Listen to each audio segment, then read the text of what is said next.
Hi and welcome back. This is Engineering 255. This is the second video of the chapter 4.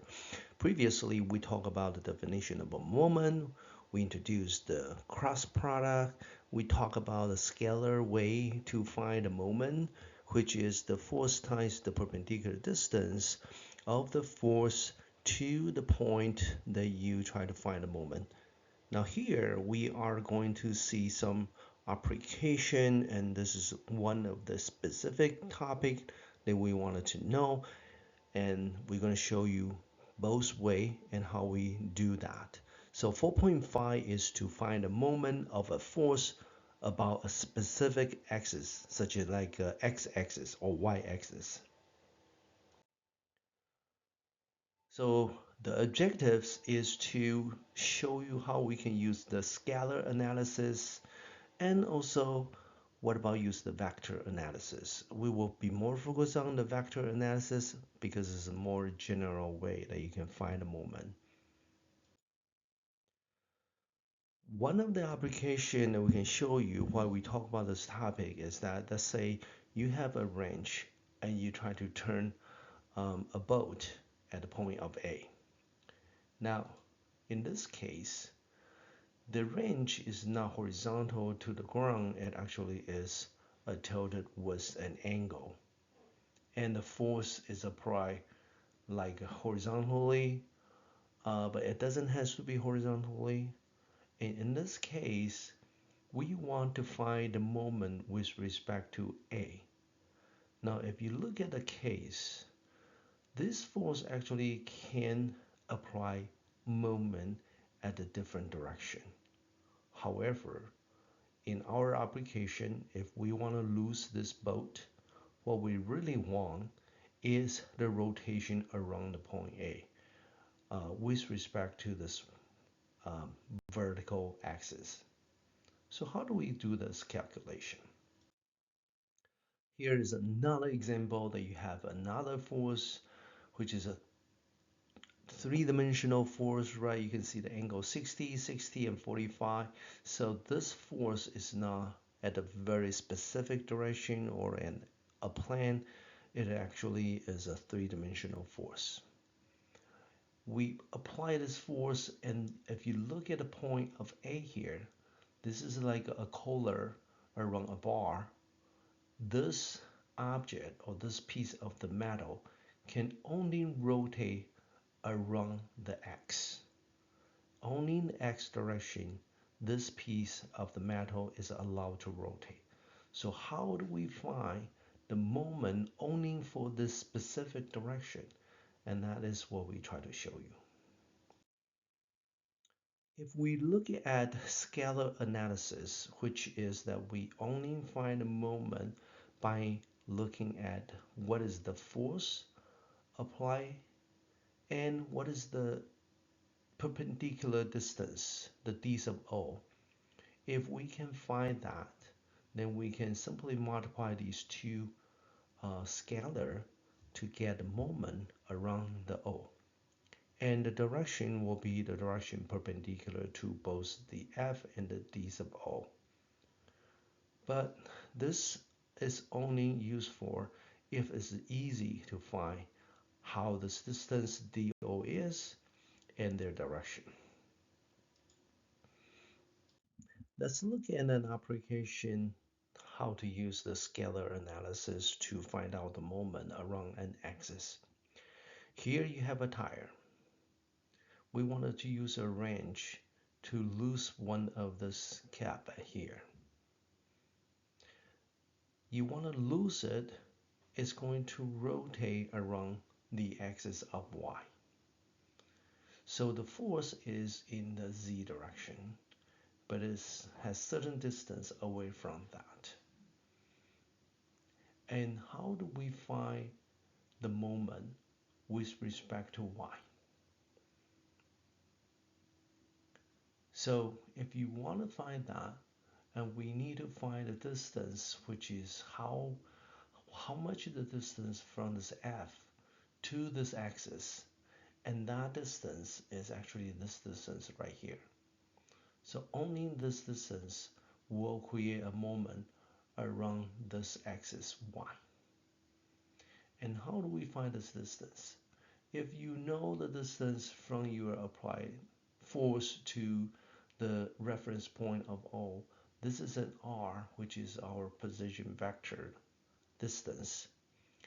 You times the cosine theta, because this is a theta, this one is parallel to this one, so this is a theta, this will be theta as well. Then cosine theta is going to be the distance of this one here, and that is our lever arm. So by F times this distance r times cosine theta is going to be the moment that around this y-axis. And what about the direction? This direction is going up, so it's going to go counterclockwise, so this is a positive direction.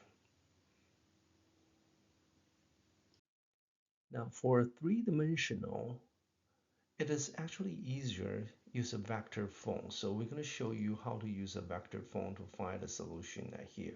And you will find out using the vector phone actually will help you to find the answer without looking at the configuration or direction. It is much easier. So we start with the moment.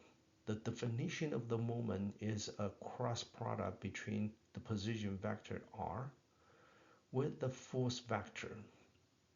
So if you apply a force at here and point A, and you can define the direction of the force by looking at the direction of force with the force vector here. The position vector is going to be the r, which is from O to A. You use the coordinate of A minus coordinate of O. It is going to create a moment and possibly has three directions. So you have a direction of moment in the x and y and z. We didn't draw the direction on these pictures, but if you want to find specific direction of a moment, you can actually use the dot product. Remember, the dot product is to help you to identify the projection of a force, in this case is a moment, in certain direction.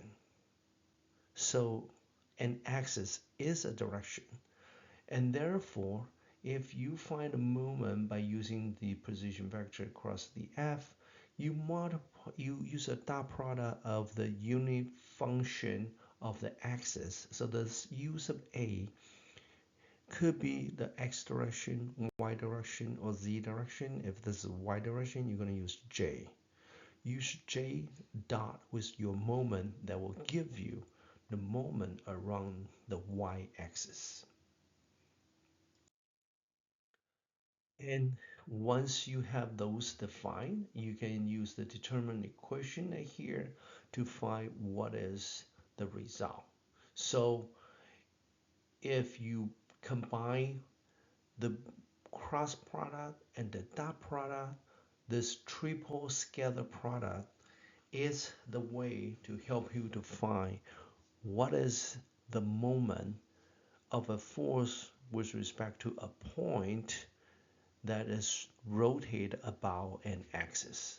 So this is the formula that you can get.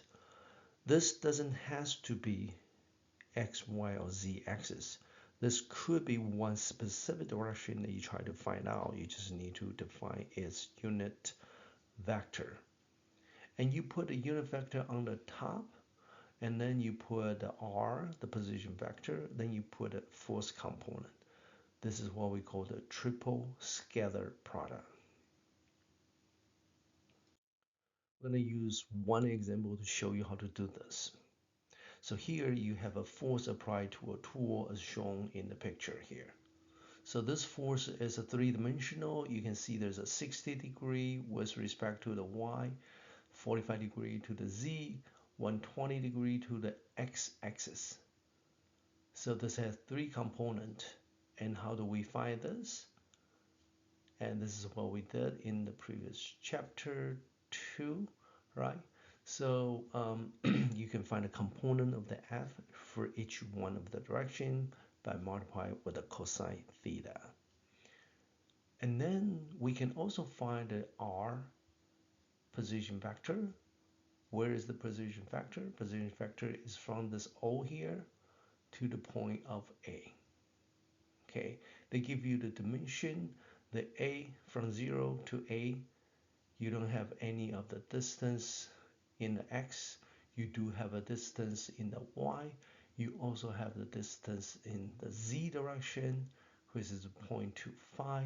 So if we write the R O to A is going to be 0, X, 2.5 and Y, 0.25 and Y, and 0.3 to the Z. And what is the direction we try to find the moment? We want to find the moment about the x-axis. If this is the x-axis, the u here refers to the unit vector of x-axis. That is the I. So you can use the u simply just I. So once you write those things, and then you can use the triple scalar product to find the solution. So here is the triple scalar product. We represent the u as I. We write down the position vector. We decompose the f into 3 directions by using all these 3 angles, and we use the determinant to find what is the final answer, and the final answer gives us a positive number which represent clockwise, counterclockwise of the rotation around the axis. So this is our result, and I hope that you got the idea how to use the triple scalar product.